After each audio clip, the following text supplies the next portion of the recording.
कैसे कैसे मिथ हैं सर जो खाटू श्याम जी के बारे में लोगों को लगता है कि यार ये चीज़ है बट वो सही नहीं है आपके हिसाब से? और क्या क्या चीज़ें जैसे आपने बताया, एक तो मूंछ उनकी नहीं है, आपने अपने उनकी कथा, उनकी असली कहानी भी आपने बताई क्या थी, और किस तरीके से मिथ चल रहा है मार्केट में जो आपको लगता है कि ये तो बेकार चीज़ है, ये क्यों बोली बोली जा रही है इनके बारे में? बहुत सारे मिथ है। सबसे बड़ा मिथ, आप सोचो किसी की माता और पिता का नाम अगर हम बदल दें। अच्छा। आप कहीं किसी समारोह में गए, वहां पर एक कुर्सी खाली है, लोग शुभम जी को जानते हैं अच्छे से, शुभम जी पॉपुलर फेस है, बट आप अपने पिताजी को लेकर गए, आपने देखा एक चेयर खाली है, आगे बैठना है, और आप उस चेयर में अपने पिताजी को कहते हैं अरे पापा बैठो, आप तो ये कहोगे ना, और आयोजक कहे अरे अरे आप कहाँ बैठ रहे हो अंकल जी, हटो जरा, शुभम जी बैठेंगे। तो ये तो बेइज्जती हो गई ना आपकी खुद की भी, क्योंकि आपके पिता की बेइज्जती कर दी गई। श्याम बाबा की कथा में श्याम बाबा के पिता को लेकर मिथ है। आप सोचिए, जो कथा आज से बहुत साल पहले भादरा राजस्थान में एक श्री चंद्र शर्मा जी हुए, उन्होंने एक पाठ लिखा, अखंड ज्योत पाठ। उस पाठ में उन्होंने ये लिख दिया कि बाबा श्याम की माता अहलवती हैं और पिता भीम है, दादा को पिता बना दिया।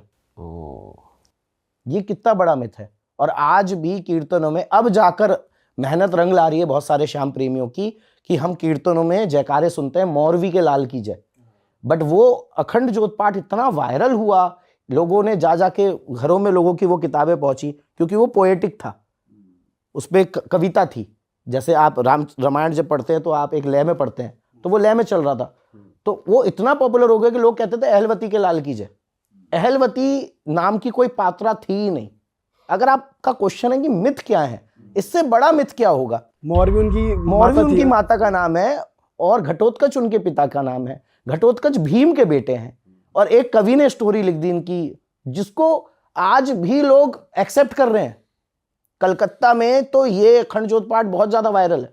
अच्छा। कलकत्ता एक ऐसा शहर है जहां पर घर घर में अखंड ज्योत पाठ होता है, बट लोग कभी ये नहीं सोचते कि उसमें लिखा क्या है, कि श्याम बाबा भीम के बेटे हैं और नाग कन्या अहलवती के पुत्र हैं। अब नाग कन्या अहलवती के पुत्र कैसे हो सकते हैं? थोड़ा सा शास्त्रीय समझो। कुंती माता जो भीम की मां है, वो एक नाग कन्या है, नाग परिवार से ताल्लुक रखती है। यार क्या भीम अपनी मौसी से शादी करेंगे क्या? एक कवि ने कल्पना करी, लोगों ने उसको सच मान लिया। ये तो पहला मिथ है, माता का नाम। तो श्याम बाबा की माता का नाम पुराणों के हिसाब से, स्कंद पुराण के हिसाब से मौरवी है। दूसरा मिथ इनका घोड़ा। लोग कहते हैं कि नीला घोड़ा, दरअसल घोड़ा नीला नहीं है, ब्लू कलर का कोई हॉर्स नहीं है, घोड़ा लीला है। ला ला में बड़ी की मात्रा और फिर ला आकर डंडा, तो लीला घोड़े का नाम है। लोगों ने उसको नीला बना दिया, क्योंकि लीला और नीला सुनने में एक जैसा लग रहा है। अब लीला क्यों? क्योंकि श्याम बाबा का देवरा यानी कि जो मंदिर है वो तो राजस्थान में है ना, और राजस्थान में हर घोड़े के सवार को लीले का सवार कहते हैं। अच्छा। जैसे महाराणा प्रताप के लिए भी गाना है, लीले घोड़े रा सवार महारा मेवाड़ी सरदार, वो महाराणा प्रताप के लिए है। तो श्याम बाबा भी भाई क्योंकि योद्धा थे, बर्बरीक थे, तो किसी घोड़े में तो होंगे ही, तो वो लीला घोड़ा हो गया। एक बेसिक कंसेप्ट था, लोगों ने सुन सुनकर नीला बना दिया। लोगों ने चंदन के नीचे ब्लैक फेस देखकर दाढ़ी मूछ बना दी। और तो उनके शस्त्र को लेकर भी कुछ मिथ है लोगों को। बिल्कुल, बहुत बड़ा मिथ है। 3 बाणधारी बाबा को माता ने 3 बाण ना देते हुए 3 अस्त्र शस्त्र दिए थे। अब वो कौन से थे मैं आपको बता देता हूं।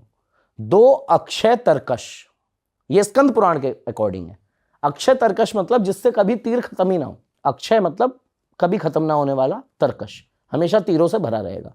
एक धनुष दिया, धनुष का नाम घोर, घोर मतलब भयानक, तो ये बाबा के धनुष का नाम है। मैक्सिमम श्याम प्रेमियों को ये नहीं पता होता है। और तीसरा एक खड्ग दी, यानी कि तलवार। तो खड्ग, तरकश और धनुष, कितनी चीजें हो गई? 3। ये स्कंद पुराण में। ये जब आगे चल चल के लोगों ने क्या बोल दिया, 3 बाणधारी की जय, तो वो चीजें कॉन्क्रीट करके 3 बाण में लिया है। यूनिवर्सली वो चीजें एक्सेप्ट होने लग गई। But the fact is that कि आपका धर्म ग्रंथ क्या कह रहा है। तो धर्म ग्रंथ भी 3 तो कह रहा है, बट 3 बाण नहीं कह रहा, 3 अस्त्र शस्त्र कह रहा है। अच्छा सर, सिंस आप पिछले 30 साल से खाटू जा रहे हो और आपने बदलते हुए देखा है मंदिर को, जैसे जगह पॉपुलर होती है तो और कमर्शियल हो जाती है, तो पहले का खाटू कैसा था, अब का आप क्या चेंज देख रहे हो? भैया आपने एक ऐसा क्वेश्चन पूछ लिया कि अगर इस पॉडकास्ट को कोई पुराना श्याम प्रेमी देख रहा होगा ना, 30-35 साल से जाने वाला, 40 साल से जाने वाला, 60 साल से जाने वाला, और मैं तो कह रहा हूँ केवल 18 साल से भी जाने वाला। तो शायद इसका उत्तर सुनकर वो थोड़ा सा इमोशनल हो जाएगा, क्योंकि प्रश्न सुन के ही इमोशनल हो जाएगा, क्योंकि हमने उस देवता के मंदिर में सामने बैठकर ढोलक पे भजन गाए हैं। हमने वो दौर देखा है जब खाटू में पूरे गांव में जब हम दर्शन करने जाते हैं तो जो बाहरी लोग होते हैं, हम जैसे जो दर्शन करने की प्रेरणा से आए हैं, वो पूरे दिन में 250-300 होते थे, केवल 250-300। हम उनके देवरे में अंदर जाते थे 13 सीढ़ी चढ़कर, और उसके बाद आगे एंटर किया, बाबा के दर्शन किए, और उसके बाद पीछे परिक्रमा करते हुए फिर आते थे, फिर शीश नवाते थे। कमर्शलाइजेशन हुआ, भीड़ बढ़ी, गवर्नमेंट का दबाव आया कि इतना छोटा मंदिर है, बहुत छोटा मंदिर था, कैसे मैनेज होगा, पूरी व्यवस्था बदल दी गई। बाबा और 13 सीढ़ी के बीच में जो बरामदा था उसकी कम से कम 5 फीट नीचे खुदाई की गई, और खुदाई करके सीधी सीधी लाइनें बना दी गई। और आज जब खाटू में जाते तो हमें उन लाइनों में चलना है, चलते चलते चलते चलते अचानक से लेफ्ट तरफ देखा, अच्छा ये मंदिर आ गया, दर्शन कर लिए। मंदिर में प्रसाद चढ़ता था, पुजारी जी को बकायदा हम मिठाई का डिब्बा देते थे, पुजारी जी वो प्रसाद निकालते थे, बाबा को दिखाते थे, और फिर दूसरा प्रसाद हमारे डिब्बे में रखते थे। आज मुझे अच्छे से याद नहीं आ रहा मैं कितने साल हो गए खाटू प्रसाद लेकर नहीं गया मंदिर में, क्योंकि देवता तक पहुंचेगा ही नहीं। 16 लाइनें हैं इस समय, ये देवता बैठा है, 16वीं लाइन में अगर आप खड़े हो तो आप बस एक सिंबॉलिक तौर पे बस दर्शन कर रहे हो कि हाँ नैन से नैन लड़ रहे हैं, आप उनकी आंखों की तरफ तो देख पा रहे हो, वो लाभ तो मिल रहा है। लेकिन उसके अलावा कितने लाभ थे जो पहले खाटू जाकर हमें मिलते थे, परिक्रमा का लाभ, प्रसाद चढ़ाने का लाभ, आरती के छींटे का लाभ, ये कुछ बेसिक चीजें थी।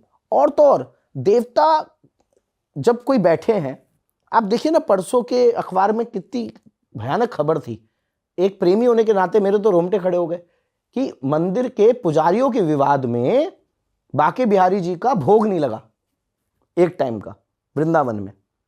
ये क्या अच्छी चीज है, कमर्शियलाइजेशन की तरफ बढ़ रहे।